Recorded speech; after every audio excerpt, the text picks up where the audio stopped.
नमस्कार मनीषाताई. नमस्कार मॅडम. मनीषाताई, तुमच्या पायाची नस दबलेली होती आणि तुम्ही आल्या त्यावेळेस खूप रडत आल्या 4 दिवसापूर्वी आमच्याकडे आल्या तेव्हा. आणि तुम्हाला चालताही येत नव्हतं. डॉक्टरकडे गेल्यानंतर डॉक्टरांनी तुम्हाला इंजेक्शन दिलं, तोही गोळा आलेला तुमच्या पायाला. गाठ आली होती आणि मांडी घालून बसता येत नव्हतं, अशी तुमची परिस्थिती होती.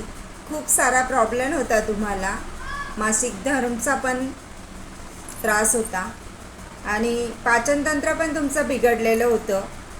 पोट साफ होत नव्हतं व्यवस्थित आणि त्यामुळे पाय पण तुमचे जास्त दुखत होते. खूप साऱ्या त्रासलेल्या होत्या. पण इथे आल्याच्या नंतर तुम्हाला कसं वाटलं? इथे आल्यानंतर मला माझा पाय खूपच त्रास देत होता. मला चालता पण येत नव्हतं, मांडी पण घालता येत नव्हती किंवा माझ्या पायाला खूप सूज आलेली होती. पण मी इथं आल्यापासनं ह्या 2 टॅबलेट्स घेतल्यापासनं 4 दिवसापासनं हे टॅबलेट्स मी सुरू केलेले आहे. तेव्हापासनं मला स्वतःला माझ्यामध्ये खूप फरक जाणवतोय.